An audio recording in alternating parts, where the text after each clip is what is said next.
Hi, I'm Justin Boyd. Hi, I'm George Luna. I'm Brittany Pacheco. And I'm back, motherfucker. And we are the Watchers in the Basement. Welcome to another edition of the Watchers of the Basement. Welcome back, Frank. Yay! Glad to have you back. Dated. You know, whenever we're looking at the calendar, we saw that, okay, so Falcon and Winter Soldier ended last week or 2 weeks ago now. And so we're like, what are we going to talk about? Well, there's a ton of stuff to talk about. But before we get too far down the road, Frank, you've missed the last couple episodes. So I want to get your take. How did you feel about the end of the Falcon and Winter Soldier season and the season overall? The ending was satisfying, but I feel like there could have been some improvements in the storyline as far as certain characters. I didn't like how they did Carly in the finale. I felt like they set her up to where she was a very well-intentioned antagonist, and I felt like they kind of like just threw off the cliff in the episode. I feel like when they was writing her character in the boardroom, they didn't know what to take the character and to flesh her story a little bit more. I feel like she had a lot more to offer than the ending that she got. Now, as far as the historical Black aspect to it, I got emotional. I mean, I watched it high, so I cried. I ain't gonna lie, I cried. Like the Isaiah Bradley part and Falcon, flipping that narrative and like creating his own legacy with not only the Cap mantle, but how black men are viewed in America, especially as heroes. I love how his storyline was closed up, and same with Bucky. The only thing with Bucky I didn't like how at the end he's like, by the way, I killed your son, and he just walks off. Like it didn't. It should have been done a little bit more poetically, I thought. But all in all, I did like the finale. And I know they have a Captain America 4 coming out, and I can't wait to see where the story goes now. Yeah. Now, one question I do want to ask you, Frank. Did you like WandaVision or Falcon and Winter Soldier better? Which one did you like better? You know what? I like Falcon and Winter Soldier better, but this is going to sound very, very contradictory. I like the story as a whole for Falcon and Winter Soldier, but I like the acting and the storyline of WandaVision better, if that makes sense.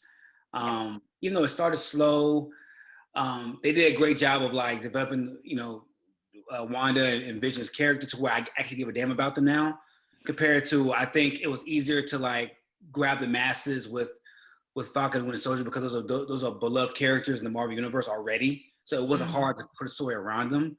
But I was very impressed with WandaVision because it made me give a damn about Wanda and Vision as a whole. And now to me, those C+ characters, now to me, the A+ characters now going on forward in the Marvel Universe. Yeah, one thing George had pointed out about Wanda and WandaVision was that it was just done more creatively, telling that story and obviously going through the different genres of television. So yeah, I mean, totally agree with what you say. And I'm glad you're back, Frank. We missed having you, of course. We missed having your insight, just what went on with Falcon Winter Soldier. And yeah, I think we all got a little emotional about Isaiah Bradley and the beautiful moment that Sam shared with him in the Smithsonian. And it's just, I know it's obviously a comic book storyline of Isaiah Bradley and what it meant for Falcon to take the mantle of Captain America, but just the fact that it's happening in a particular time period in our country where this is a very big social issue, and how it's almost just too apropos that like we're going to draw attention, in a more mainstream kind of way, with beloved characters like you said earlier. But the fact that, and we'll get into it in a little bit with Assembled, the behind the scenes, and Anthony Mackie talking about that very subject of what it means to be a Black man in America. And the thing we all need to remember is that, it doesn't matter where we come from. We're all Americans, we're all in this together. So, yeah. I couldn't say any better myself. That was very well said. Yeah, it was, and I'm just impressed. Disney keeps on pushing the envelope. And 90 years ago, Disney was racist as fuck. And for them to really mainstream and evolve into this Bob Iger and Kevin Feige have done a great job of like reshaping the image of Disney as far as like the historical context behind it and where they came from to what they are now. And bravo to those guys and the actors and actresses as well in that series. I can't wait to see what more comes from this series. Like everybody else, I was a big Chris Evans fan. I was really sad to see him go.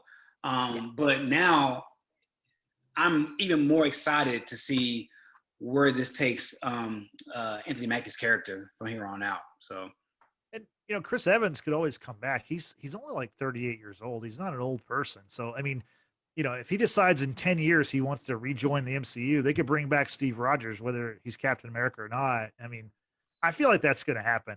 Like there's too much money in that. And like I said, Chris Evans is only 38 years old. So it's like, he's not an old person. And I bet Chris misses cashing out those Marvel checks too. Oh, I'm sure he's cashing out other checks. He's got other stuff in the works. I'm pretty sure. So, but let's stick with the Falcon and the Winter Soldier, because just like with the end of WandaVision, the week after the finale, Marvel put out a show called Marvel Studios Assembled: The Making of the Falcon and the Winter Soldier. And I love this behind the scenes kind of stuff. I don't know if everyone got a chance to watch it, but I really enjoy just seeing, the locations where they shoot, the camaraderie amongst the cast members. There's a lot of cool stuff in this. I'll start out with George. What did you think about the making of the Falcon and the Winter Soldier?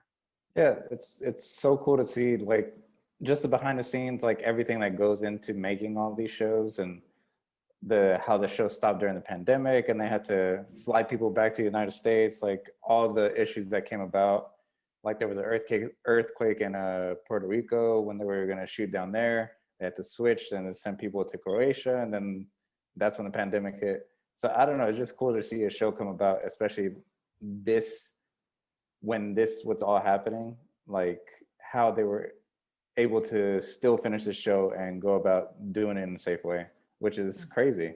Like, because we haven't been back to the office since 2020, dude. So yeah, the fact that these people are still making TV shows and they have to do it in a safe way is pretty cool to see. Brittany, what about you? What'd you think about it, or what were some highlights that you want to point out? I think for me, the most interesting aspect of this whole production were the visual effects that went behind it, because a good portion of the show is filmed in front of a green screen or a blue screen, right? And then the fact that these animators or visual effects artists, whatever you want to call them, the fact that they can basically put any background or any type of shadowing or things like that, it makes you feel like, wow, like they're actually in Germany, fighting on semis and things like that, but they're really not. They're like 4 feet off the ground, off of like a stage basically. And I think at one point in the making, they said that Wyatt, fell off the truck and landed on the road in Atlanta, but when the camera turns to him and he's facing camera, he's actually on a road in Prague. So it's really interesting to see how the fact that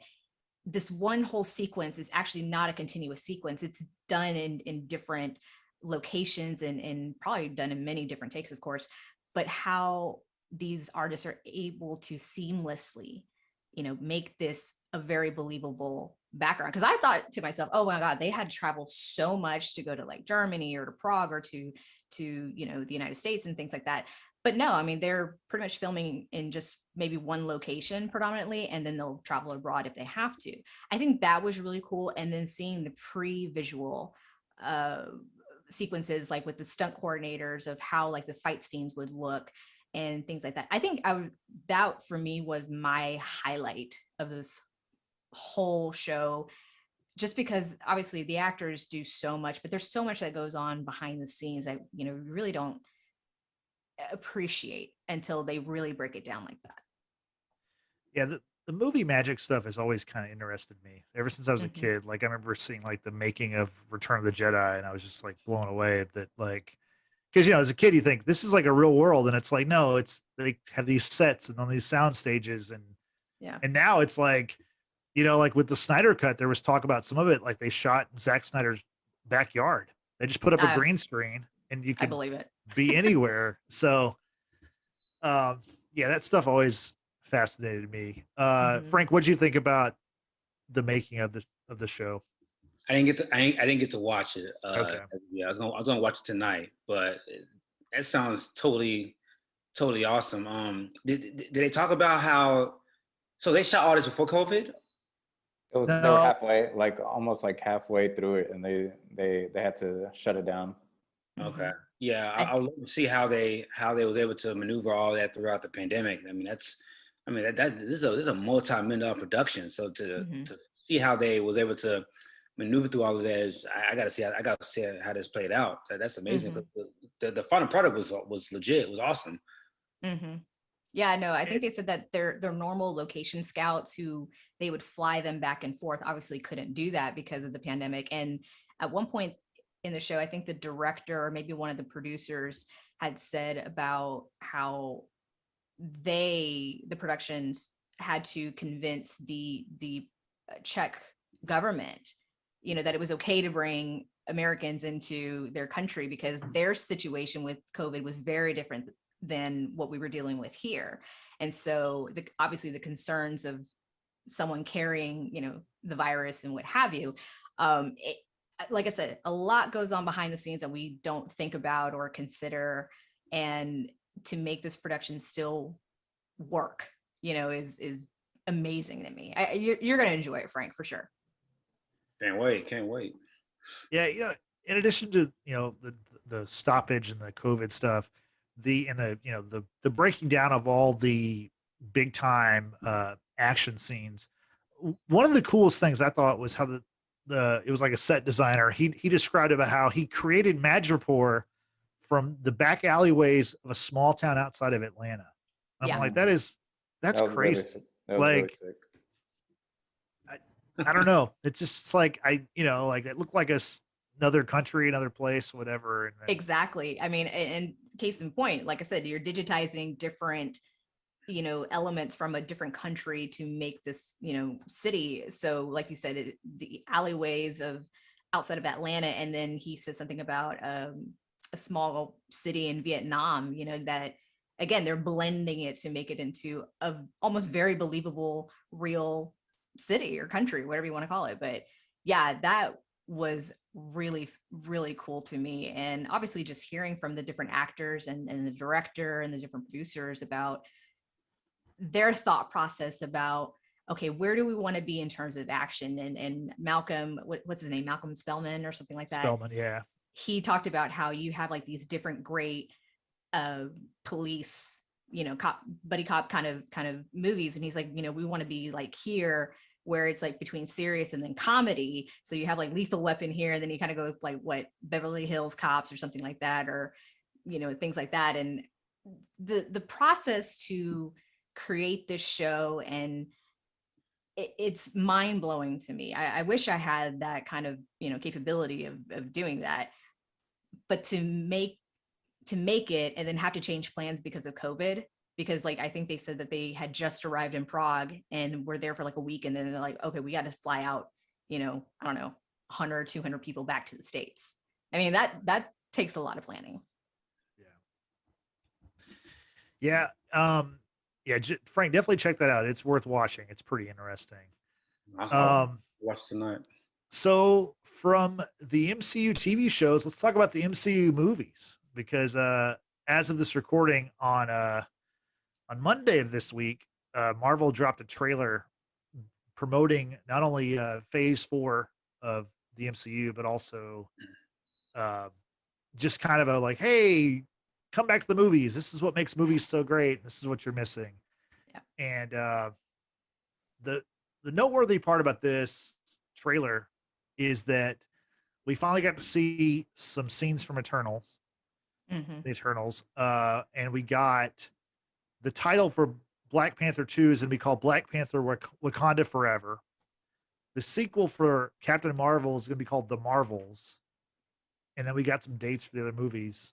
And so basically from right now until 2023, 2 years from now, there's going to be 10 MCU movies. Nice. Yeah. So Sick. George, what'd you think about the trailer and all the information? And I loved it. I was excited to finally see like at least a cutscene from Eternals because we saw everything else, so I didn't really care. I was just like, oh, okay, I've seen that, but to finally see something for the Eternals was pretty sick. And so I think I read somewhere that the Fantastic Four movie is going to be the very last one that comes out. yeah, it was teased in the trailer at the very end. They did the Yeah. 4, and some people were saying, well, that means for Phase 4, but it was clearly the Fantastic Four logo. Yeah, it's the very last one, so that's kind of disappointing that we're gonna have to wait till 2023 to watch that movie. Yeah, and I can probably wait. like late I can summer. wait. Yeah, but I mean, the MCU's Fantastic Four is probably going to be The best fantastic. Yeah, I mean, let's be real. So That's ba-dum-bum-tsh. Yeah, no, I didn't care for the one that had, Chris Evans and Jessica Alba, which I'm sad to say, but the remake too was just ugh. Like I'm okay. I'm over I never it. watched it. You're not missing out. Yeah. I think all of them are on Disney Plus now. They're on Really? one of the streamers. Okay. Yeah. They're not bad. They're not great, but they're not terrible. Like, Yeah. trust me, I've watched far worse movies recently. Trust me. We'll get into that in a little bit too. So, Brittany, what'd you think about all the information we found out and just the fact that it was like the MCU's coming back as far as the movies? I know some people, and by some people, I mean someone that lives in this household, said that, maybe, the sun is setting on Marvel. And I don't necessarily agree with that. Luna has strong thoughts on comics. I didn't realize that. I thought she was just your dog, but she's got thoughts. She's very critical. She's a very critical pup. I'm just saying. She's like, I have notes. I have notes. Yes. Yeah. Yeah. We rewatched The Red Wedding the other day, and she, just wide-eyed, like, holy shit. No. I don't necessarily agree that Marvel's sun is setting anytime soon. I think the fact that, yes, we had a really strong start, obviously, with Robert Downey Jr., Chris Evans, and that storyline, and that's what we've been accustomed to for the last 10 years or so. Now we're going to go into a new phase, a new storyline. We've got new characters that, like Frank had said, with WandaVision, we really didn't give a damn about them early on, but now we kind of do. So I think Marvel obviously is having to do a little bit more work with these characters that we don't know a whole ton about, to set them up so that you do care about them. Because when it comes to these movies that will be premiering within the next 2 years, you're going to want to be so invested in the storylines, like that of Wanda and how her role in the new Doctor Strange movie is going to pan out and things like that. So I'm very excited to see the majority of these new movies, with the exception of maybe Fantastic Four, because I'm just, I'm over it. It's no different than how I feel about Spider-Man. In a way, I told you guys that story was just redone over and over again. So when we got the Tom Holland version and we didn't start off with the same storyline, I'm like, oh, okay, this is a little refreshing. So, but I'm excited. I'm very much looking forward to, of course, Black Panther, Wakanda Forever, because those are big shoes to fill. Of course, losing T'Challa, and I'm just hoping Disney and Marvel will make the right call about how they're going to proceed with that. I've heard an idea for that movie. I don't know that this is going to happen, but I heard this idea that what if Wakanda Forever takes place during the 5 years that T'Challa is gone during the blip, That'd be interesting. and maybe in that time period, they develop someone else becomes the Black Panther or becomes the king or whatever. And then I'm not sure, how they're going to explain the rest of it, but I thought that was an interesting idea. Right, T'Challa did, come back. He did come back. So, I mean, spoilers for Endgame. He did come back. Yes. Yeah. So no, we've got a lot to look forward to with the MCU. Like I said, we're used to what characters and storylines we've seen in the last 10 years. Now we just have a whole new, set of movies and characters and storylines to get acquainted with. And I'm looking forward to it. I really honestly am. I think Marvel so far has done a pretty solid job with everything. Yeah. So Frank, what were your highlights of all the Marvel news yesterday? Before I get to that, what Brittany said that somebody in our household said that Marvel was on his sunset. I couldn't disagree more, and I'm gonna tell you why. When Iron Man 1 came out, Robert Downey his career was on life support. He had just got off. He had a drug issue. He just got out of that. He got paid like $500,000 for that role. And between that and Endgame, it was $75 million. And then like nobody knew who Chris Evans were. Like outside of like Not Another Teen Movie, I didn't know who the fuck he was. You know what I'm saying? Like Chris Hemsworth, like these guys I never heard of before. And like and Hiddleston played Loki. Like it's all about casting and character development. If you have that, you have a shot. Like that's how you make stars. That's how you make stars. Like Chris Pratt was buddy from Parks and Recreation. He was 40 pounds heavier and doughy looking, and now he's a bona fide star. Like it's all about. Did you say he was doughy looking? He was. Oh, he was. He was. I just hadn't heard that expression. I mean, hashtag Fat Pratt that's a hashtag because it's really. Yeah. I'm aware of that one. I just had not heard the expression of someone looking doughy looking. That's just funny to me. You've never heard doughy? Not doughy looking, but anyway, go ahead. Yeah, my mom is a huge Parks and Recs fan. I'd love that. You didn't know until like 3 years ago that was the same guy that was in Guardians of the Galaxy. She's like, that's Chris Pratt. Like, guy's freaking ripped. Like that's what I'm saying. Like it takes the right transformation, the right casting, the right character development. Then if all that aligns, you have a star in the making. You have a series in the making. So I totally disagree about Marvel being on his last leg. They've done too great of a job of casting and these storylines for me to believe otherwise. As far as all the news yesterday, I'm excited about Shang-Chi. Like, dude, Shang-Chi he's gonna knock some shit over. Like that series is gonna knock some shit over. Like that, the dude that plays him, he's gonna be a star. I'm calling it right now. He's gonna be a star. Like that movie, that series, that comic book series is such a huge series amongst Asians and Pacific Islanders. He's gonna transcend into a star. That's gonna be a great series. I know it is. And I'm very excited about the Black Panther project as well. And part of my excitement is I don't know what to expect, and I know, I know with that brass, it's going to be a great series as well. What else is coming out? Thor: Love and Thunder. I'm excited about that. Yep. Especially with Taika Waititi coming back as director. I feel that's going to be a great project as well. I didn't see anything about Deadpool. Did you guys see anything about Deadpool? No, they haven't announced anything on Deadpool. Okay. No. Yeah.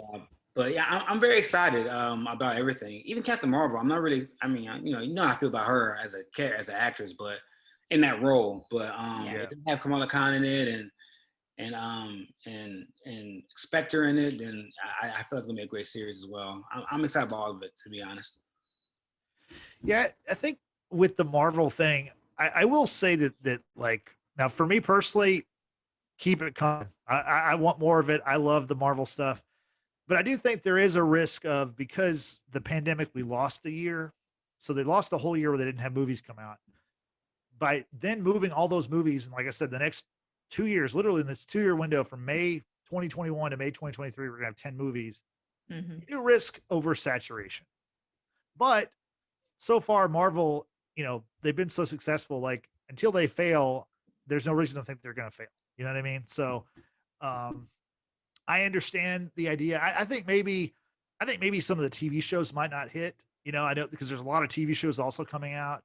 I think the next one is going to be a big hit. I think Loki's going to be awesome. The biggest. But then, yeah, I think down the road, I think some of these other ones, She-Hulk and Armor Wars, and I think it's going to be the thing where they won't probably garner the same attention that WandaVision and the Falcon and the Winter Soldier have got. But could be wrong about that because I don't know. It's interesting. The more stuff you put out, like if you like it's like the NFL thing we always talk about. Like the NFL has the perfect schedule. They play one game a week, and so it's an event every week. Whereas with Major League Baseball, if you're an Astros fan, the Astros play 6-7 times a week. Like you know, even if you're a hardcore fan, you're like, man, I've, you know, like watching this team's almost like a job. You know, it's a daily thing.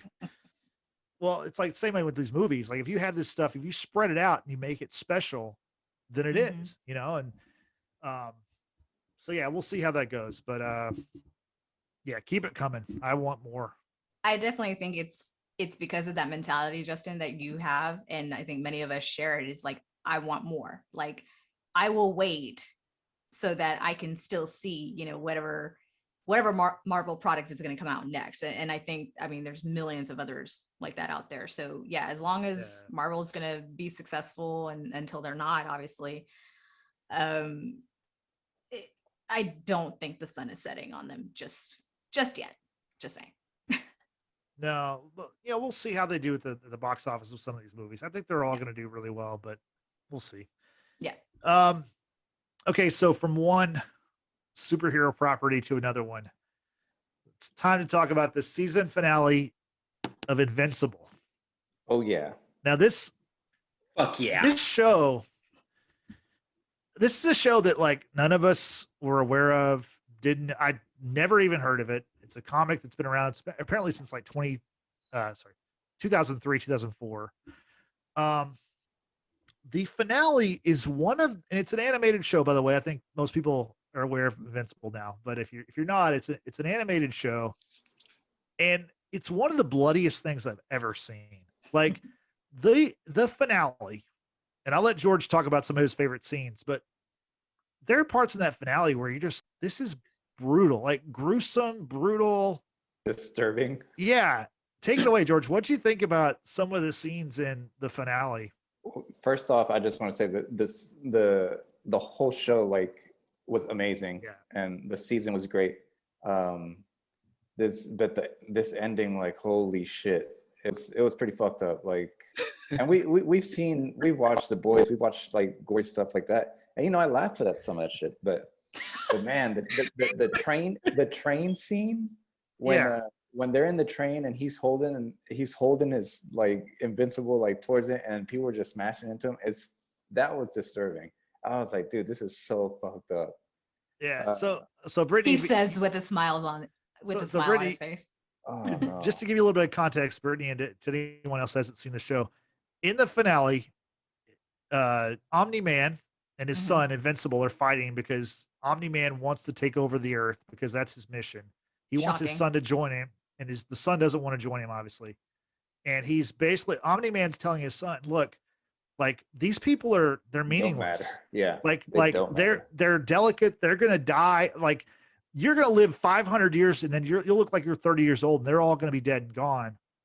And so for Omni-Man to show Invincible how, you know, meaningless people are, they're fighting in like a train or a subway station. Yeah, like in the city.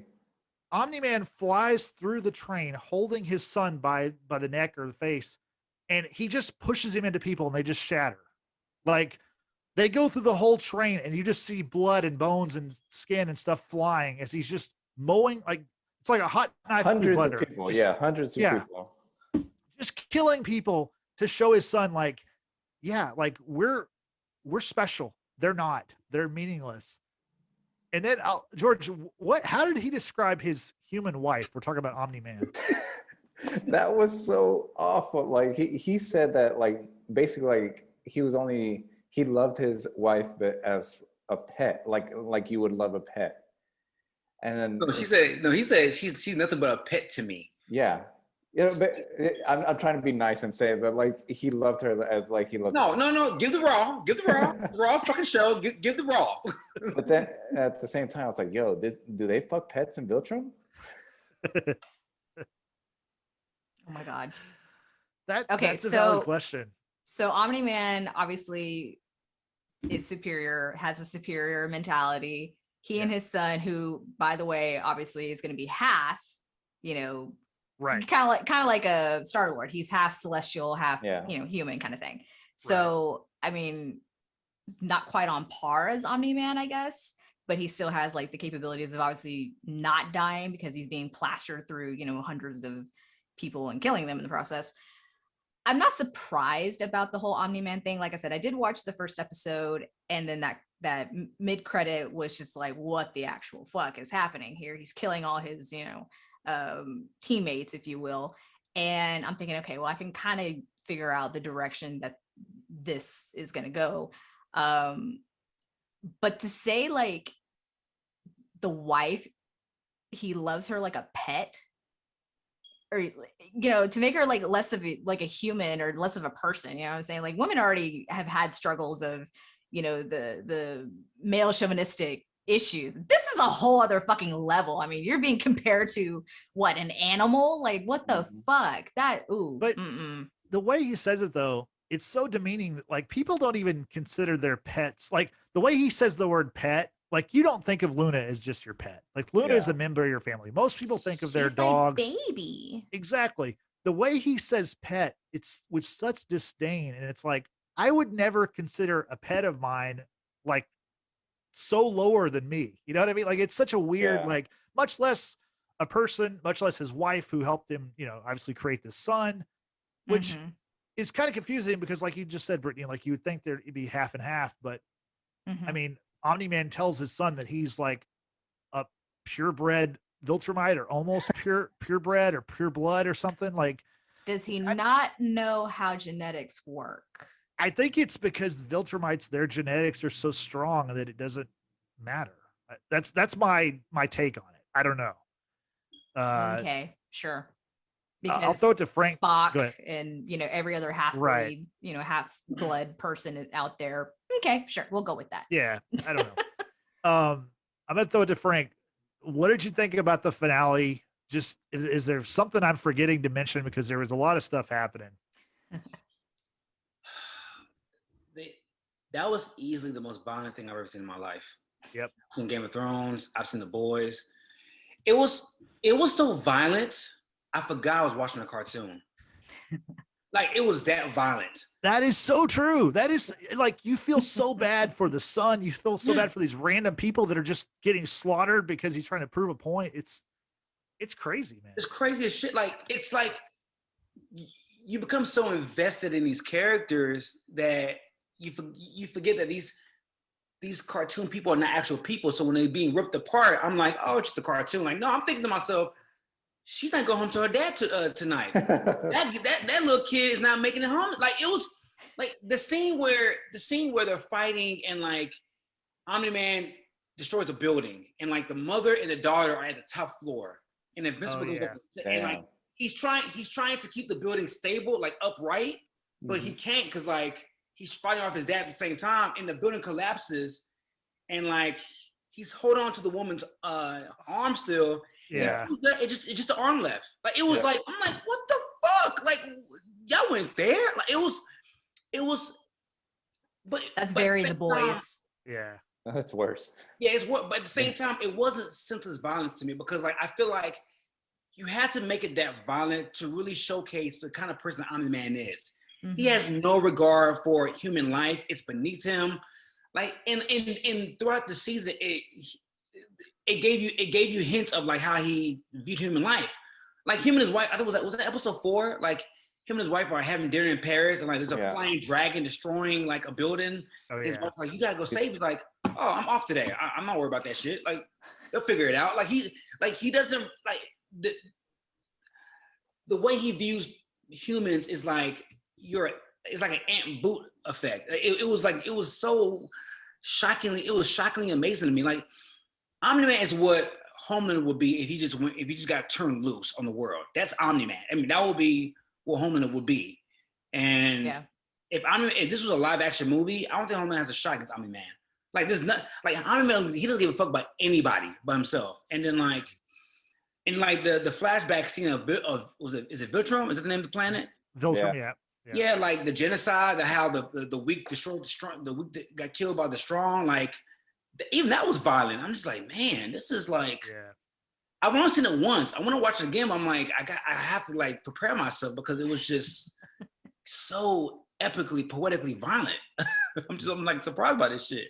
Well, and I guess that it's better that the show is done as an animation, because you can get away with, the blood and, the guts and all that kind of stuff, because I mean, you can do that in a live action, but like that takes a lot more time. It takes a lot more people. And, so, and I brought this up with John the other day, my husband, and the fact that when I was telling him what you guys were saying about Invincible and, that George, I asked if it was more violent than Attack on Titans, and you're like way more, that kind of thing. And John just wasn't surprised at all of me saying that, an animation is this bloody and this violent. He's like, no, that just makes perfect sense, because again, you can get away with doing all the blood and the gore and all that kind of stuff, and it not cost like a shit ton of money like it would with the live action. But to me, I have a hard time wrapping my head around an animation being that bloody and that violent, because to me, I associate animation with like that of, kind of childhood, kid stories, that kind of thing. I don't associate it with it being, vulgar or grotesque, I thought the same thing. It's crazy. It changed my mind after watching this. I was like, yeah, the cartoons can get away with so much more stuff. But I think this show just hits differently because it's so well made. The voice actors are so good that like me myself, like I'm not a huge animated fan by any means, but because the voice actors J.K. Simmons and Sandra Oh and Stephen Yoon and all these people, because they're so good at just being actors, like they make this show seem like it's not like you're, like Frank said, like you don't feel like you're watching an animated show. And there's like contemporary music in it. Like the show just has like a cool feel to it. Obviously it's got Amazon's money behind it. Amazon's the biggest company in the world, so no surprise there. But it's just it's so like the thing about the show that's like it's just so bleak. I'm gonna I'll throw this question to George, because I know, because you've kind of been on this journey with me the whole time too for this season. Like, what do you think is next for season 2? And by the way, there will be a season 2 and season 3. They announced it. They announced that. They announced that right before they premiered the season finale. So that's awesome. But George, where do you think the story's going in season 2? So now, like, since we were left off, like he's talking to the Martian on the moon, and I think what they're going to do is try and join that coalition and try and come up with a plan or something to, when Omni-Man comes back, or when the Viltrumites come to finish the job that he didn't do. That I think it's just going to be that they're going to try and find allies that they can work with to fight against the Viltrumites, which we might see some of the people that we've seen already in the show, like the Mahershala Ali's character. I forgot the name of him. Was he Titan? What was his name? He was Titan. Yeah, Titan. Yeah. Him, that big ass lion that beat the shit out of everybody. Yeah, like, Battle Beast. I want to see Battle Beast versus Omni-Man. That would be sick. I'd love to see that. I'm sure we're gonna get a lot of new characters too, so it's gonna be pretty exciting to see where they go with the show. Because you said they pretty much went through everything in the comic books already, right? No, they haven't. Oh. But they did go through a lot of content, from what I understand. Yeah. I'm honestly, I'm afraid to look up anything more about the show because I don't want to be spoiled again. Yeah. But the comics are available on Amazon. If you have Prime. Really? If you go to the Prime reading, I don't know if all of them are, but there are several that are available, because I get the emails every once in a while saying like, hey, here's what you have available on Prime. And that's cool. So I think the first 3 or 4 volumes are available. Okay. Nice. What about you, Frank? Yeah, Frank, what do you think's gonna happen in season 2, or where's the show going, you think? Dude, I have no fucking clue, to be honest. Cause like the guy's unbeatable. Like the guy has no weaknesses from what we know. He's kind of like Homelander. Like, unless something like is unveiled later on in the next season that his weakness is, I don't know, sugar or some shit. I don't know. Like I don't know how you beat this guy. Like the guy, it's high fructose corn syrup. He's like, yeah. So I have a question. I have a quick question. He drinks some Mountain Dew and he's dead. Oh, go ahead. So obviously Omni-Man wants to take over the world, wants his son at his side. His son obviously doesn't want to. Does Omni-Man like not care about his son? Like, is that would No. that not be a weakness? Okay, Well, I was just curious. no, He beat the man within an inch of his life. Like he was Okay. about to die, and like He does care. he does care What about if- his son though. No, He he does. Frank, he does. He does. No, because nobody beats the child one inch of their life, and you say, "Oh, I do love you. I care about you." No, but he did Like though. that much. Like that much. Yeah, Damn. because Frank, in this scene, whenever he's punching Invincible's teeth out, literally knocking all of his chiclets out. because he cares so much, right? No. Remember, he remembers when what's his name? Not Nolan. Mark. Nolan is Mark. When Mark was a child and he didn't have very many teeth, and he was playing Little League. Remember? Mhm. He thinks back to that moment, and then he decides not to kill him, and he flies away. And doesn't he have like a tear in his eye? Yeah, he was sad. Like, So here's my theory for season 2 or in the future. I think Omni-Man is going to have a hero turn as much as you I possibly think can. I think so. I think he's going to try. Expression. He's going to no. Listen. He murdered the equivalent of the Justice League on that planet. He murdered like 1,000 people on that plane. He's not a hero turn. I agree. Okay. I think Justin may have a point. Yeah. I think I could see it happening. Listen, I don't think.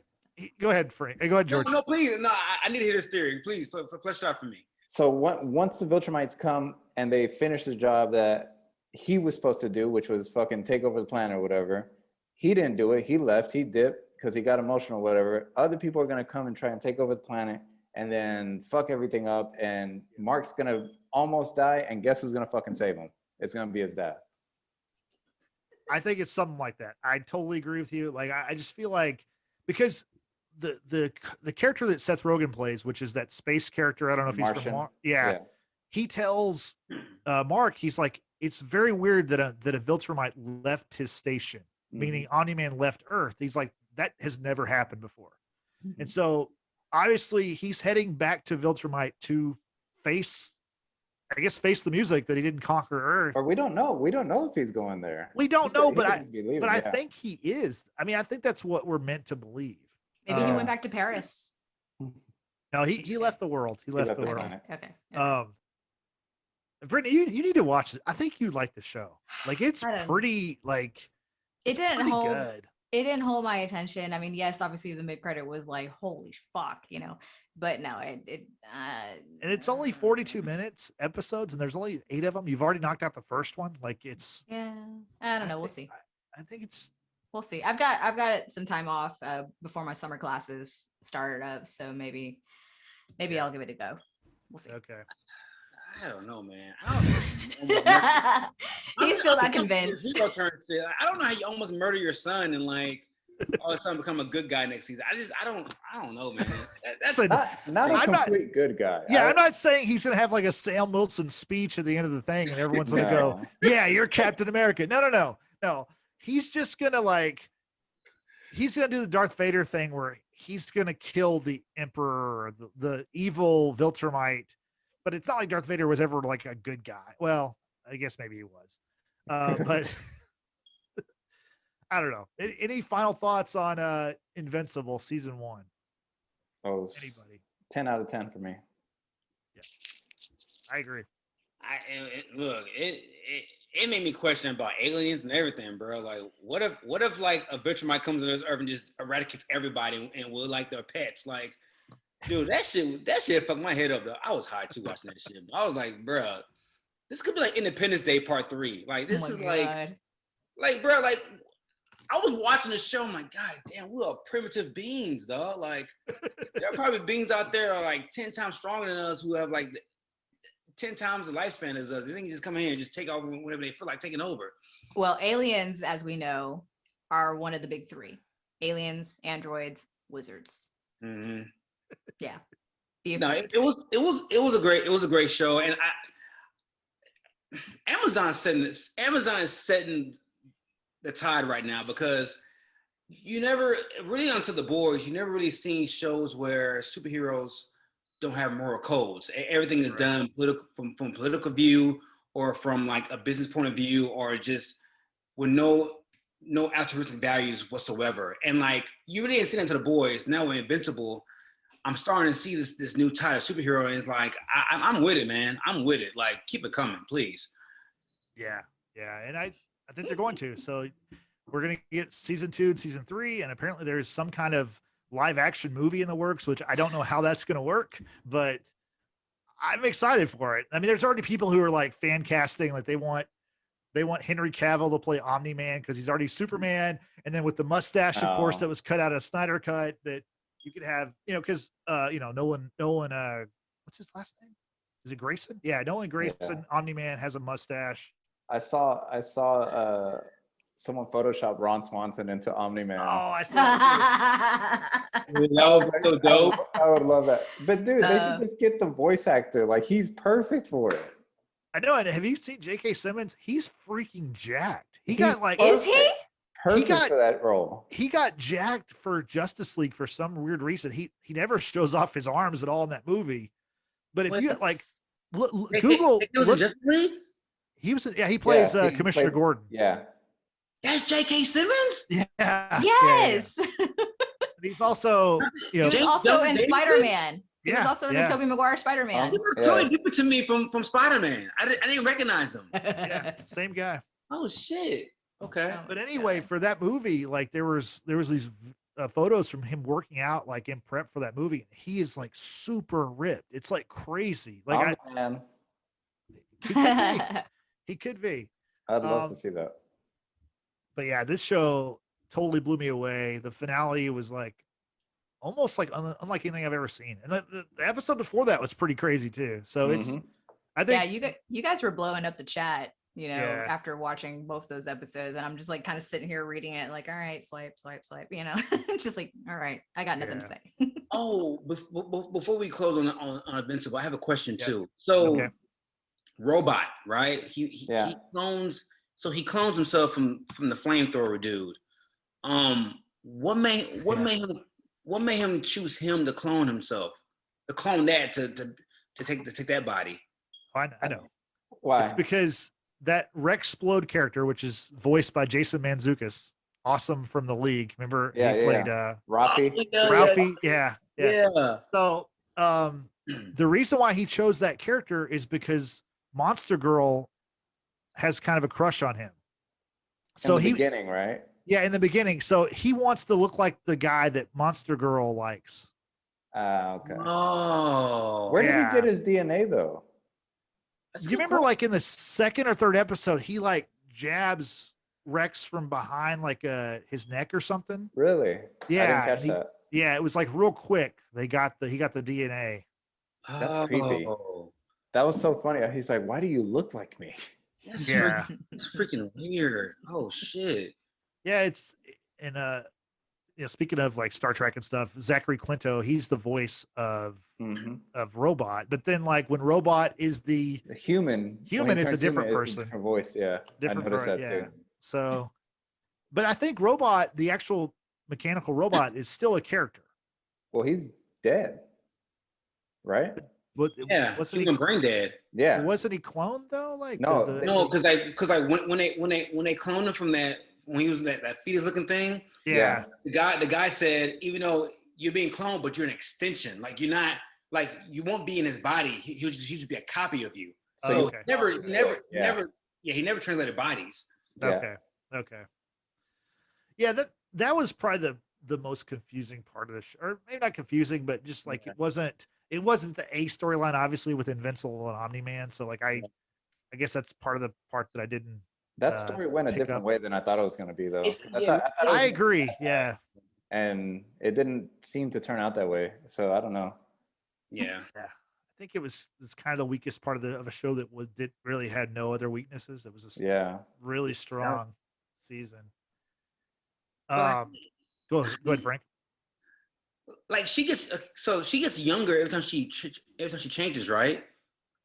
I don't know. I don't think so. Yeah, I think I could have sworn they said it because like I remember when she first made the team, she was like, I can't change, because like when she fought, she can't age. Whatever, when she whooped his ass, yeah, she can't age, right? Yeah, she can't age, but I don't think she gets younger, does she? She does get younger because she's like 20, she's 20-something years old, but she said every time she metamorphs, she gets younger, even though she's like 20-something years old.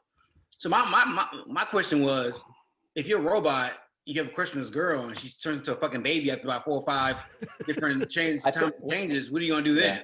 That's why he turned himself so young, right? That was creepy though. Yeah. Yeah, I don't know. This is just beyond yeah. me. Mm-mm. I'm good. Just Well, you know what's not beyond you is Star Wars, because as we're recording the show today, it is May the 4th. Of course, May the 4th be with you. Right. And As also with Brittany, you. right. live long and prosper, everyone. I'm just kidding. Just kidding. So Brittany, this has become like the official, unofficial Star Wars Day. How are you celebrating Star Wars Day? Well, I have my very own Yoda here that lives with me, by the name of Luna. Her ears will sometimes just straighten out, you know, instead of sticking all the way up there, they go sideways. And so she's my little baby Yoda. Behind me on my bookshelf, I actually have a little Yoda plush. There you go. So how I'm celebrating it, other than wearing the Star Wars shirt, not a damn thing, you know. Not a damn thing. I might go get tacos tonight. I don't know, but you know, it's Tuesday, so That's not Star Wars though. no, it's not Star Wars, but you know what? I don't give a shit. They go to a cantina or some, you know, Oh, whatever. there you go. And look, I'm gonna somehow relate that to what I'm gonna do tonight. So Yeah, there just you go. wash those tacos down with some blue milk, Oh Luke style. Okay. God, What's up with blue milk? it's a That's- Star Wars thing. It's a Star Wars thing. It's a Star Oh. Wars thing. There's So- blue milk involved, and then finally in what is it? The Last Jedi, we finally find out like where that blue milk comes from, and it's just oh God. Yeah, I'm okay. it's not good. Yeah, I Um, mean, you know, obviously I was a big Star Wars fan as a kid, but I got to say this year, Was this year I'm not super high on Star Wars. Although there's new content out right now on Disney Yeah. Plus. There's a new animated series called The Bad Batch, or I like which- to call bad bitch. because it looks like that. The logo looks like it says The Bad Bitch. Well, because people don't actually read the full word as it is. They read the first letter and then the last letter of the word, and then they just kind of fill it in with whatever they think it is. And I always read bad bitch, so it is So what anyway, it is. have fun on Star Wars Day. But you know, speaking of a something that begins with a letter and ends with the same letter, I watched a movie. I think George watched this too. So Christopher Nolan's Tenet came out on HBO Max on May 1st. And Frank, did you see that in the theaters? I did. Okay, so you already seen it. Brittany, you haven't seen it, right? No, and after what you guys have kind of said about it, it's kind of like Inception, which I have not watched. Inception, I actually understood though. So Okay. Inception's good. You should watch that one. Okay. Yeah, no. Yeah. The curious thing, and you guys will obviously talk about it amongst yourselves, obviously, is that this is a Christopher Nolan production film, whatever, Right. right? And obviously he's done great works in the past. I'm just very curious as to how and why you guys feel the way you do about Tenet. So take it away. I have thoughts, but I'm going to let George start it off. George, because I definitely think that George understood this movie better than I did. Because, like I told you, Brittany, and I think I may have told the whole group, like I was frustrated from the beginning of the movie until the credits. Once the credits started, I was like, I understand the credits. That's cool. George, describe Tenet, explain it, because I'll be serious. Like, I could not spoil it for someone because I don't understand it. I know about the same amount before I saw it as I do after seeing it. I don't know much about it, honestly. So take it away. I'm trying to think of like the easiest way to explain this fucking movie because it's very hard. The easiest way? Yeah. The easiest way. I'm trying. Okay. Like, I'm going to start it off with this, George. How much dialogue is in this movie? I don't know. It's not that bad. It's not the dialogue that's confusing. It's Okay. Well, you just don't know who the characters are. Like, why do you care about them and like their freaking names? You know, like before Justin shits on this movie. I just want to say it wasn't bad. I enjoyed the movie. I thought it was. Okay. I liked it.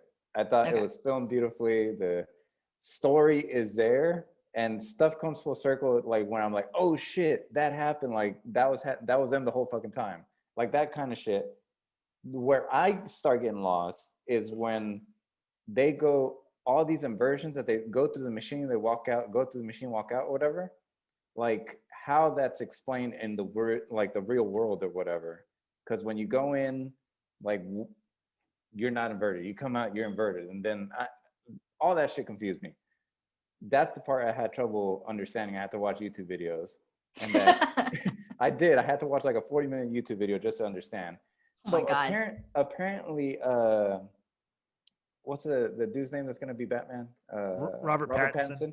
So supposedly his character, they don't prove this, but he was a little kid. Like I wondered, like why he kept trying to save that lady. Like why was she so important? Like her and her son. Why did he care so much? Like who gives a fuck about them?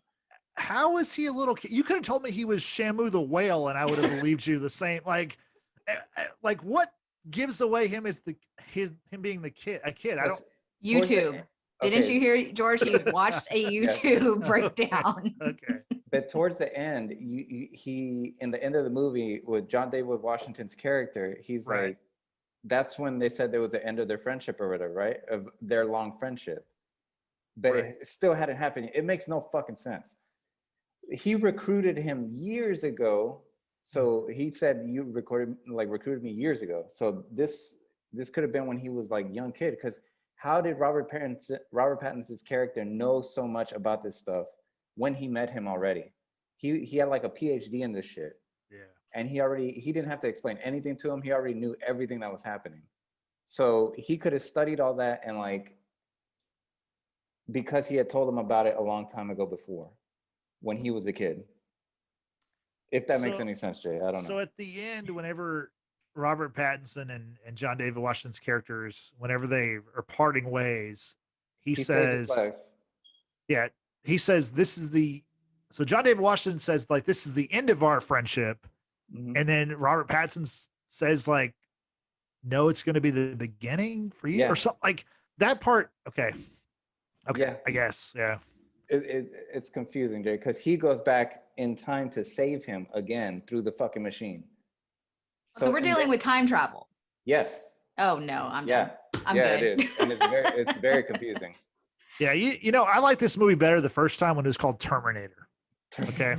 Or the other 6 Terminator movies or whatever. Frank, how much did you follow this movie? So I saw this in October, and I virtually remember nothing about it.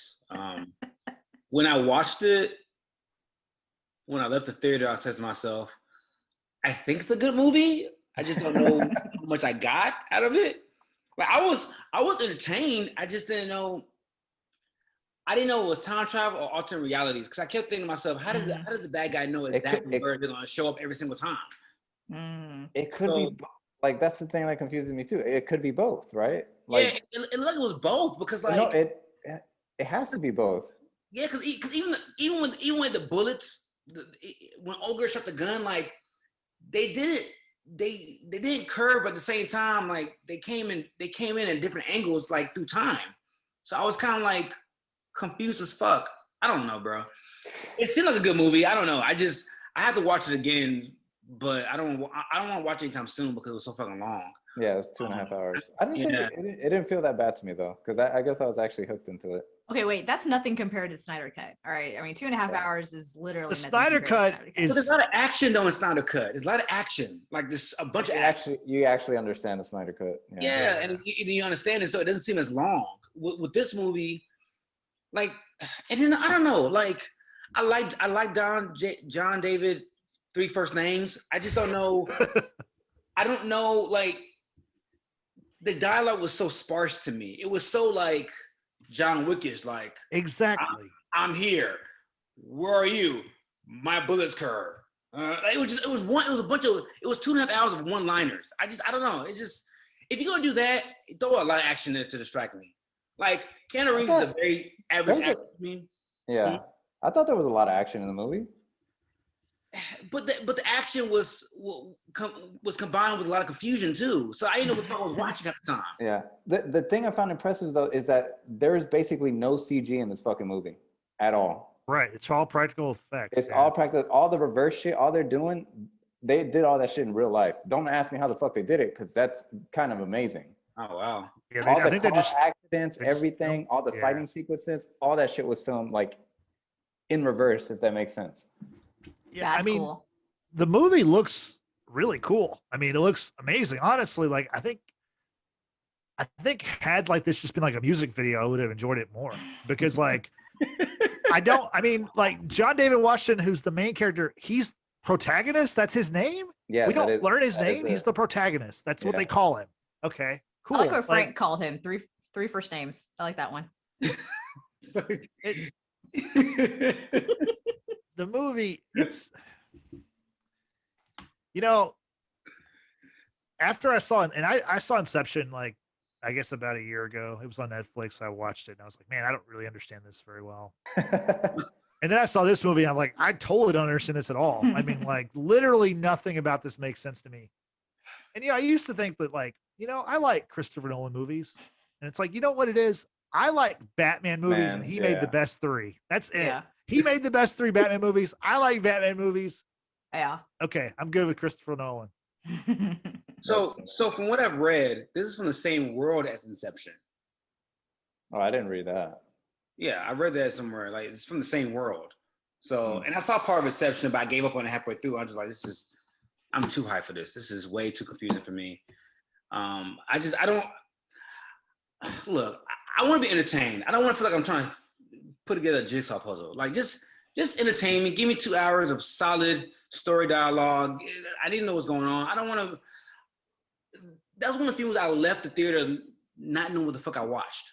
Yeah. I didn't know I was watching, and I didn't know whether it was a good or bad movie. I just knew I was confused the whole fucking time. That's what I told Justin in the chat. I said, like, if you can't convey the story like in a coherent like way that you can understand it, like through, and at the end of it, be like, oh, okay, I get it. You failed, dude. Like you failed at telling the story. Like, I have to watch a 40-minute YouTube video on how like this movie and explain to me like I'm a fucking child. Like I did not get it. Like you really failed. So George, so it took you the 40-minute YouTube description to figure out what was going on. As I Bro, watched, I still barely get it. Oh, really? Okay. I got like halfway through. I didn't even finish watching the 40-minute video, but once he started talking and explaining it to me, I was like, okay, this makes sense. Because my friend got hurt last year. When I watched it last year, a girl watched it too. She was like, "You didn't get it," and like she like explained everything to me, and I felt so fucking stupid. I'm like, Frank, she's fucking lying. Send her this video. She fucking lied, bro. You can invite her onto the show next week to explain. I need to do that because I was so confused. Because I was like, when you're so confused and somebody says and they explain it to you, but you don't know whether or not they're bullshitting or not because you don't know. That's how I felt like she could have been bullshitting the whole fucking time, and I would be like, oh, okay. That's how I get through life. So she's probably lying. No, she's lying. She's lying for sure. Oh man. The thing is like I don't mind like having to like figure out a mystery, but if you're gonna make me do a jigsaw puzzle and then like it turns out it's like a word find or something, or like it didn't, the puzzle pieces didn't go together for me at least. They did, for like, I know what you mean, Jay, but it did. I do feel like some of those puzzle pieces connected for me. Like once, like we saw them go back and start reliving the stuff that they were doing, which I don't understand. Well, okay. Oh shit, I just kind of understood it a little bit more. I was like, because I was thinking, I was like, how the fuck do they time travel? It's in my head, right? And I'm like, well, they're in the inverse. They're going in reverse, so it makes sense. If they just waited, they'll go back in time. All right, I just answered my own. So is it time travel if you go in reverse? Yeah, yes. Basically, yeah. Because everything was done backwards in those other scenarios. Like So like he kind of knew. Well, he kind of beat the punch every single time. So this is what I got confused at. So the second time when John David three last names or 3 first names was going through the. So there's a scene where they're driving and there's a car accident and then he comes around the second time. Yeah. Was that time travel? Or was he going backwards and he knew what was coming? No, that was technically time travel, but he was going in. He went through the machine and came out in the reverse world, and he was going back in time to where the car accident happened. So he did time travel. I'm just gonna nod and smile. I'm glad you got it. I'm glad you got it, George, because I'm fucking lost. Y'all are not making me like want to watch this movie. I'm just gonna say that. Yeah. No, Probably but if not. you want to watch something a time travel movie that makes sense, watch Back to the Future. Back to the Future is back on Netflix. Very simple. The way they Yeah. do that makes sense. Like Yeah. it's Yeah, I'm Oh my that was God. done right. stuff. Even the Hot Tub Time Machine was done right. Like I got That's Me true. too. That's like, true. like old buddy's going back in the 80s something and placing bets that shit already happened. Like he knew. I Yeah. got it. It was simple as fuck. Yeah. Yeah. Moving on. So, yeah, moving on. So another movie I saw recently, Frank, I think you saw this too. You saw Nobody in the theaters, right? I did. Nobody. Okay. Has anybody else seen Nobody? Mm-mm. No, how did you watch it? Okay, so I won't spoil the movie much, but so Nobody, I purchased this on video on demand. Mm. And the reason why is it stars Bob Odenkirk, who is he is famous from a lot of stuff, but he was on Breaking Bad and he's on Better Call Saul. Yeah. So my girlfriend she's a fan of those shows. I've never seen either one of the shows, but she's a fan of those, and so she's a fan of Bob Odenkirk, and so we're trying to figure out something to watch. And Frank gave this glowing review about it, and it's like kind of like John Wick, and so I'm like, okay, let's rent it. So we watched it, and Nobody is the most John Wick movie that's ever been made. Well, it's been made. It was made by those people, right? Yeah, it's the same guy Yeah. that wrote. Yeah, I know that. yeah, it's the same guy that wrote the movie. But I will say, without spoiling it, this is my review for Nobody, and I think this should be like everywhere. It should be Nobody ... killed everybody, because it's brutal. I mean, the body count in this movie, I think, exceeds John Wick. Damn. What do you think, Frank? Easily. Like it's not even close. Like, and I like his character better than John Wick. I love the John Wick movies. I like Bob Odenkirk's character because like he's funny as fuck. Like he brings a comedic, he brings an anger man comedic aspect to it, of how he conducts his murders in the show. And the gunplay is amazing. Like the shooting is on point. Like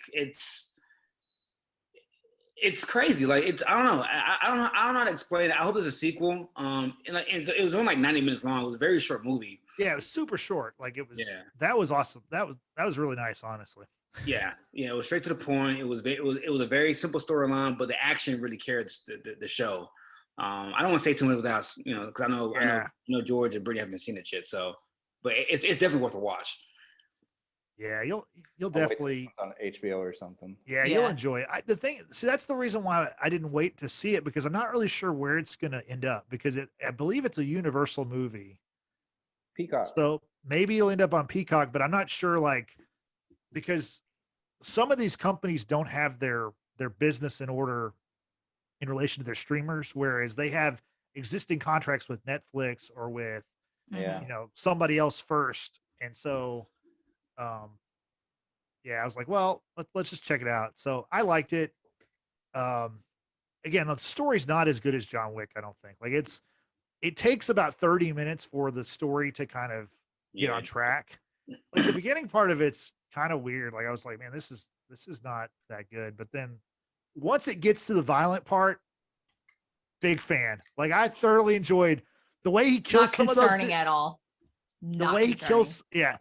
I'm a very peaceful person, but the way he killed those people, some of those people, I was like, man, that's some next level stuff. So, oh my God. And there's definitely going to be a sequel. They set it up with the other characters, which I'm not going to spoil. Yeah. So yeah, we're going to have eventually we're going to have a John Wick crossover with this character. Which I can't think of the name of his name. I mean, obviously he's Nobody, but what's that? I can't remember his name either. Yeah, it's like he had kind of a cool, like very unique name too. Yeah. It was like do it. Go ahead. Yeah, go ahead, Justin. Go ahead. It was like Hutch. It was Hutch something. Okay. Yeah, Hutch What was that guy's name? Hutch Mandel or something. It was something Something like like that. Yeah. Like, I will say this though, dude was so cold that the government had his name locked up in a vault. Like he was Right. like they like retired his alias because he was that cold. Like he was that legit. I'm like, God damn, like nobody got the government retired his ass. Like what the fuck? Like it's crazy. Yeah, he's like, yeah, that was. I mean, outside of Breaking Bad, I didn't know that actor that well. I'm like, this is Saul on Breaking Bad. This guy's a fucking monster. What the fuck? Like, it was like I would just the contrast and like characters of what he played is like amazing to me. Yeah, it's a fun watch. I think y'all will enjoy it once you're able to check it out. Moving on, there's another movie that also has a badass character. It's on Amazon. It just dropped on Friday. It's called Without Remorse. Has anyone else seen Without Remorse? I have not. Okay. I saw the trailer. Y'all gotta watch this movie. You seen the first half? Okay. You definitely gotta watch this movie. It's only an hour and 45 minutes or so. It's Michael B. Jordan. He is a Navy SEAL. It's in the Tom Clancy storyline. The TCU. Yeah, it's in the Jack Ryan universe. It's really good. Like I thoroughly enjoyed it. Tenet, I will never watch Tenet again. This movie I'll probably watch again. I may watch it again today. And I watched it earlier this morning. So high praise for Without Remorse. I mean, I don't know, Frank, if you knew this, but the guy that wrote Without Remorse is your guy from the Kevin Costner show. What's it called? Oh, Chris Sheridan? Taylor Sheridan? Yeah, he wrote this. He wrote this movie. That's what's so fucking good. Okay, it makes sense. Yeah, it's good. Yeah. Yeah, what's the Costner show that you like? Yellowstone. Like? Yellowstone. Yeah. You didn't finish it yet, Justin? I watched the first like 4 episodes. I'll watch it again. It's not bad. It's just like I got sidetracked. So I'll get back on that. Yeah, they actually doing a Yellowstone prequel of 18. What's it called, George? 1882 or 18? Yeah, some shit like that. Like that. So it's when does it come out? Because I think it might be summer, very, very soon, like next month. Yeah, sometime this summer. I want to say June. I want to say. Mm-hmm. I'm curious because I don't even know who the fuck's on it, so that's gonna be exciting to see. Yeah, Taylor Sheridan, he's a talented producer and talented writer. Like everything he touches seems to be gold. So yeah, but I'm gonna take the lead on this one because I want to talk about something that y'all haven't watched for sure, and that is The Handmaid's Tale. It dropped its first 3 episodes on my birthday last week, April 28th, and I did binge watch the hell out of it that night. I was very tired. Went to bed like at 2, which I never do. So I know George's wife watches The Handmaid's Tale. Has she caught up with this new season yet? Not yet. No. Okay. So without giving too much away, to me personally, and I'd love to hear Anna's opinion about this, George, whenever she does watch it, is that it kind of started off slow. It does pick up immediately from where we left off with June Osborne, who's the main character in the show. She got shot by one of the spoilers guardians. Yeah, I mean that was at the end of season 3, so it's fine. I'm gonna watch that shit today. I was like, why? Now I can't watch it.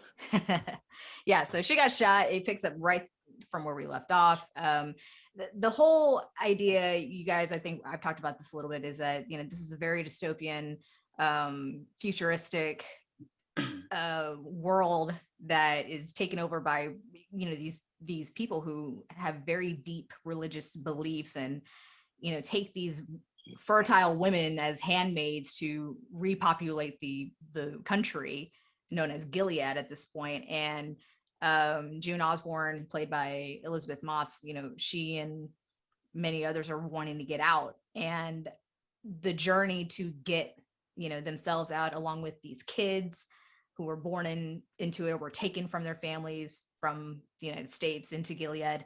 It's a really crazy show. It definitely hits on a lot of very sensitive topics, such as enslavement, rape, and things like that. It is a tough watch. And I will say that one of the episodes, I think it's episode 2, for this new season, there was a lot of torture being done in order to get information about where these missing handmaids are. And we're talking like, what is it called? Waterboarding? Is that what it's called? Yeah. An attempt to have like fingernails ripped out from you with pliers. And that's the worst. Yeah, no, I think the young Greyjoy went through a lot worse than that, just saying. Fair point. But the fact that, I think Elizabeth Moss, who, again, she's the main character, she said that this season was more physically demanding of her. And now, having watched this one episode where she goes through a lot of torture scenes, I can understand it, because I'm sitting here watching it and I feel like I'm going through it. And of course, obviously I'm not. I honestly would suggest you guys just give the show a chance, like at least watch the first episode. The first season does adhere to that of the book written by Margaret Atwood, but then Hulu has really expanded beyond that story. But now that the sequel book has come out, I'm very curious as to how this season is going to kind of lead towards that sequel book. It can be a rough show, I'm not gonna lie. Let me ask you this. So you were saying this world, this dystopian world, so the women that are barren, they go to the women who are not barren and make them have kids, right? So the people who overthrew the United States government, the men who are married, yes, they're called like commanders, and then they have their wives. Most of the wives are barren. So yes, they take on these handmaids who are fertile, so that they can have relations with the commander and then produce a child. That's not always the case, because just isn't. But so there's a lot of rape in the show, is what you're saying. What's that? So there's a lot of rape. So women against their will. Yeah, I'm not watching that shit. Yeah, they call it the ceremony, and like I said, this has a lot of religious annotations behind it. They the commanders and wives try to justify their governing based on the Bible and religious things like that, which is a sensitive subject for a lot of people. Obviously, there's how man interprets scripture and things like that, but it's Frank, you might not care for it too much, but it's a really interesting show. But me and George are pro rape, so we're down. Speak for yourself, Justin. I know, I'm kidding. It's just the way you said that. The way you set that up, it's like no one thinks that's good. Like she just said my name. I'm like, so Justin and George, is this what I need to know? No, because you're like, no, I'm not watching that shit. Yes, no one should be pro rape. Good Lord, my God. Jesus Christ, Justin. Oh, I had to say something. Oh man. No, it was right there. But because in all seriousness, like as much as I love Game of Thrones, there's one episode I've only seen once, and that's the one episode that Sansa. Yeah, gets raped. Like that was about a 3-minute scene. It seemed like forever. Mm-hmm. So if Handmaid's Tale is that times 1,000, I'm not gonna be able to handle that shit. That's just too much. Yeah, I think it's a lot. That whole concept, again, it's called the ceremony. It's done more often in the first and second seasons, I want to say. It hasn't been really done within the last 2 seasons. So but it's a completely different world, and if you don't fall in line with what Gilead's laws are, they call them gender traitors, like if you're gay, lesbian, whatever, like they either put you on the wall so they kill you, or they send you off to the colonies, or they like remove parts of your body. It's insane. It's really insane. And I'm like, God, I hope we never go in that direction, because that would just be terrible. Absolutely terrible. I think we're always one administration away from going that direction. The way America's set up with this Oh my government. God. Yeah. Oh my God. I will say though that the acting, these actors, I mean, tough subjects, of course, but they deliver. I mean, they really deliver on their performances. I know one of the actresses, her name is Yvonne. I can't pronounce her last name. Anyway, she plays one of the wives, so one of these barren wives, and her character is so very like hot and cold, depending on what she's dealing with. But when she's cold, I mean, she is vicious, and so she even once cut is said, she's like over here apologizing to like all of her co-stars, like, oh my God, I'm so sorry, I need to hug you, I feel so bad for saying that to you, that kind of thing. So like they themselves really have to just do their damn job, and it's tough. It's a tough watch. So let me ask you this: was there a nuclear event that caused a lot of these women to go barren? Like what happened? So according to the book and according to the show, a lot of it was based on the fact that women were deciding just not to have children. They were making conscious decisions to be on birth control, or just, like I said, not to have kids at all. And then because of pollution and different things like that, it was causing other women to be barren. And so the government, the Gilead government was just concerned about population. If we're not having kids, then what's going to happen to this world. And so their whole premise is, okay, we're going to repopulate the world and teach them about God and things like that. And that's their whole premise. But really, it's just about power. I mean, that's really what this whole thing is about. The commander, who I absolutely love, Joseph Fiennes. He's Ralph Fiennes' brother, who played Voldemort in the Harry Potter series. But Joseph Fiennes, I think, is a phenomenal actor. And I'm sure for him to be a commander who wholeheartedly believes in what they're doing in this government, and then taking on handmaidens and things like that to try to impregnate, that's gotta be rough. I mean, like, just the idea itself is rough to, like, I have to be this character. You know what I'm saying? Like, I don't know. I didn't know that. It's a great show to me. It's a twisted motherfucker who created the show married and has kids. Well, but keep in mind that this was actually written by a woman. This was written by a woman 20 something years ago. And she was heavily influenced by different events that were going on during like the 80s or like late 70s, early 80s, that kind of thing, like different movements from women who were trying to, stand up for their rights and just things that are kind of like going on today. Even there's people who are pro-life or pro-choice, and when your agency is taken away from you, then what does that mean for women specifically, right? This show depicts about how June Osborne, she had a career, she has a child with her husband, and then one day her bank card doesn't work anymore. It's no longer in her name, it's now in her husband's name. So all of her hard-earned money is now going to her husband.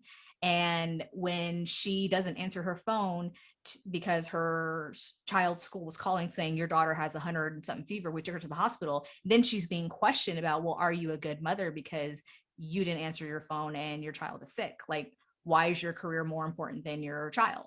Like, those kind of things. It's twisted. It's really twisted.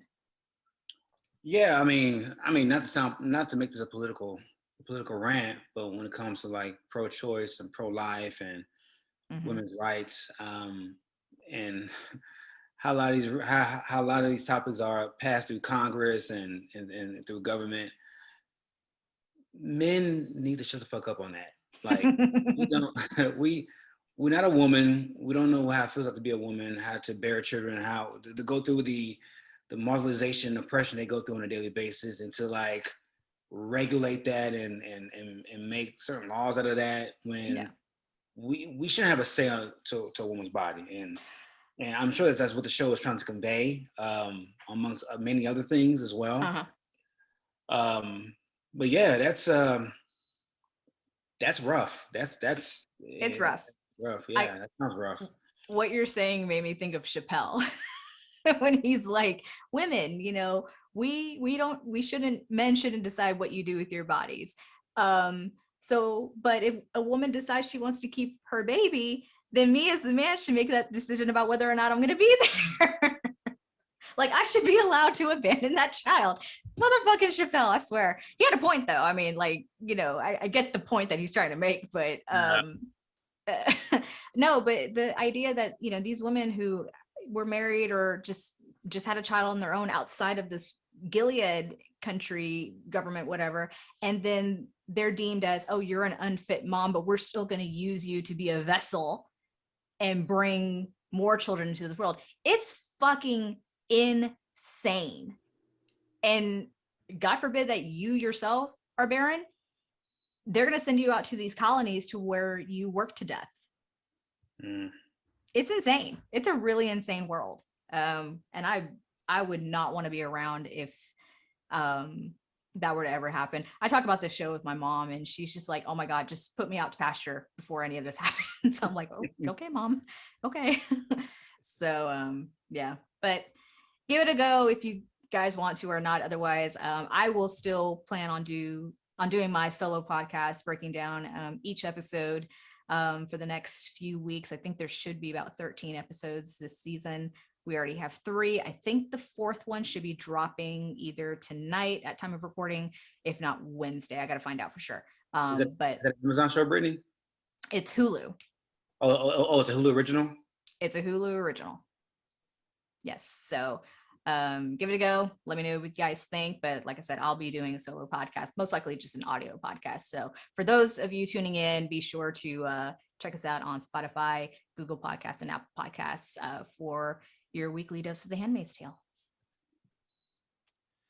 Thank you, Brittany. Yeah, we'll keep an eye on that, or a listen on that, I guess I would say. Keep an ear on that. The last thing I want to talk about is there's a new superhero show dropping on Friday on Netflix. It's called Jupiter's Legacy. It's created by a comic book writer named Mark Miller. He did Civil War for Marvel. He did a couple other big things, I think, for Marvel.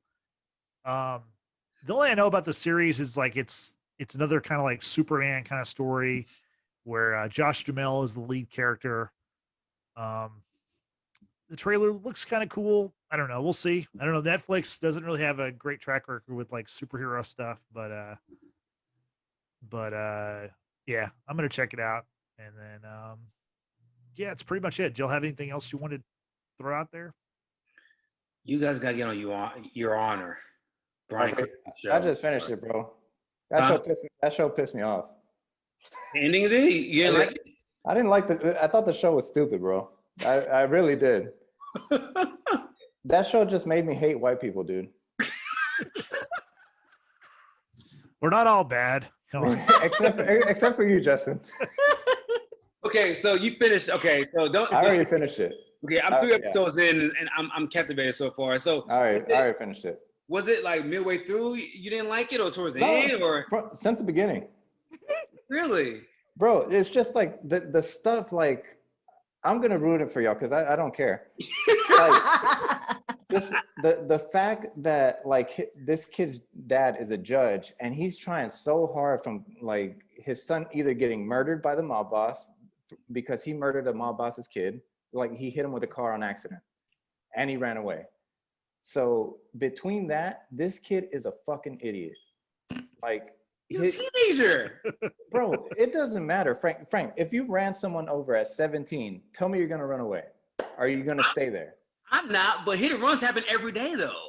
Yeah, but still, bro, the fact that he went to the car, got his inhalers, had his whole asthma attack, then this motherfucker leaves, like, and he called 911, like, he's the biggest fucking idiot of all time. And the fact that his dad like tries to cover and hide everything for him, and he goes out of his way to fuck everything up and make it worse, that's what pissed me off from the show. But I think that aspect, and you finished it, so you're way further ahead than I am. But so like George said, the kid of the judge of Brian Cranston's character hits a kid who's the son of a mob boss and a big crime family in Louisiana. So we know how powerful this crime family is, and I think, and so does the judge. So he's trying to keep his son out of harm's way, and and I think that's a parent's mindset to do whatever they can to protect their child. And yeah, he bends the law a little bit, or a lot of it, a little bit, a lot, bro. but I think at the same time, if it wasn't a crime, the son of a mob boss, he wouldn't have bent the law the way he did. He bent it for the fact that he knew his son was a dead man. Danger. Yeah, that's I get why he did it. If this was like a son of a taxi driver or some son of a guy who works at Domino's, he would be like, you know what, turn yourself in. We'll figure everything out. But the minute he found out that this is the son of the biggest crime family in Louisiana, or the southern part of America, I think that they threw a lot of shit in motion.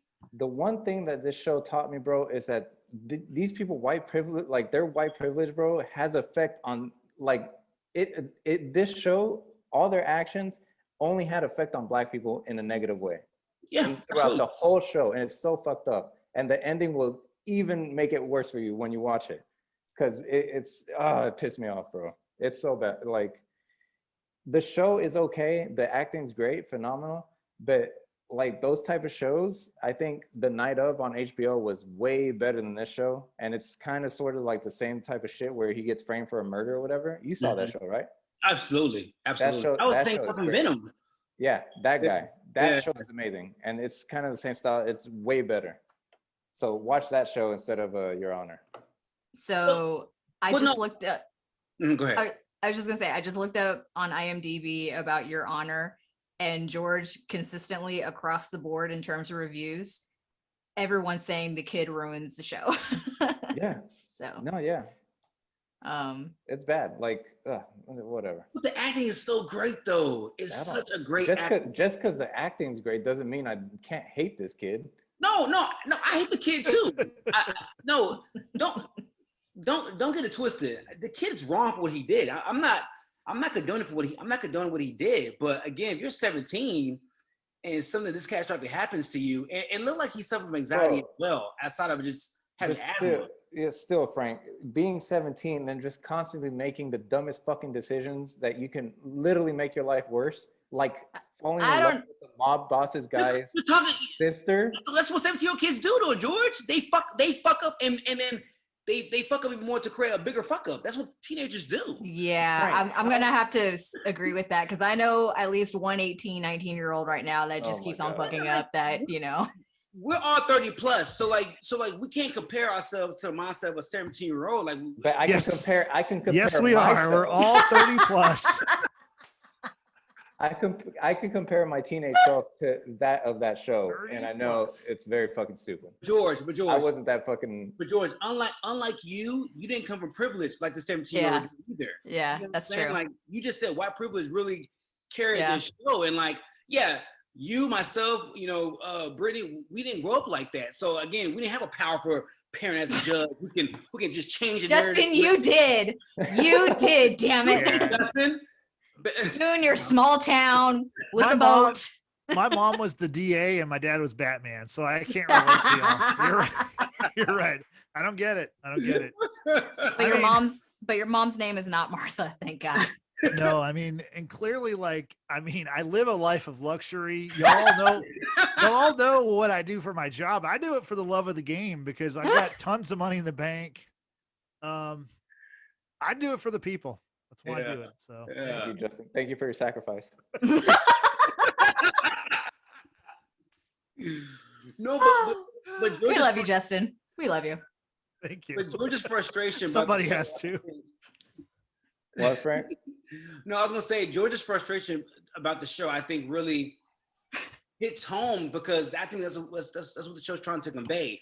It is a domino effect when it comes to white privilege, and how the cream of the crop gets all the advantages, while all the shittiness of disadvantage trickles down to the bottom of the pot. I think that's what the show's trying to convey here. It definitely conveyed it perfectly, Frank, and it pissed me off. I did not like the show. That's why I didn't like it. Moral of the story, don't go to New Orleans. Just No. saying. I love New Orleans. It's great. Oh, Go I to haven't New been. Orleans. I haven't I'm been since I was 14. I'm gonna finish it this week, Jordan. I'm by next Tuesday. I'm giving my verdict. So I might be as mad as you. I don't know. But my verdict is by next Tuesday. It just upsets me like how it affects everyone else and how it's like it affected the Black people specifically in the show and all the characters that grew up. And oh god damn, yeah, it's bad, bro. But at the same time, I think people need to watch this to see how, because people don't understand how the average white person thinks, oh, New Orleans, evil gangsters and Black people and drugs. Oh my God, you guys ain't shit. But they don't see the trickle down effect of like why it's such a concrete jungle in Magnolia, in Fifth Ward, and Third Ward, and in these different wards in Louisiana. Like the opening scene was the opening scene with the second scene where Bryan Cranston goes to the house to really investigate the shotgun house. Like that cop is trying to throw this kid under the bus. His mom. Instead of on a was it a murder charge? It was his mom, dude. It was his mom, and and Bryan Cranston, the judge himself, had to go there and kind of conduct an investigation. Like how could you have seen from the bathroom from the image from the front door? Like it really showcases like police brutality, marginalization of Black folks in the urban communities. Like it hit home for me, man. The first couple episodes. Mm-hmm. No, those cops are fucking assholes, dude. So this sounds like this show is going to heighten my anxiety and make me angrier than what I already am. You watch Handmaid's Tale. What the fuck are you talking about? Yeah, that's true. No, okay. The only difference is that is a dystopian, totalitarian future that we don't quite live in yet. What you're talking about is very real and very now. And I don't like what's happening now, of course, to many people in this country. I'm gonna watch it though. I'm gonna watch it. Brittany, was one more Trump administration away from being that dystopian. What are you talking Jesus about? Christ, yeah, you're right. Basically. Good Lord. Good freaking Lord. Lively conversation today. Yeah. Fun little chat. Brittany, how can people find us on social media? Very simple. Sorry, my camera was out of focus. I had to put myself back in focus. No, but seriously, to find us on social media, just search The Watchers in the Basement by going to Facebook, Twitter, and Instagram.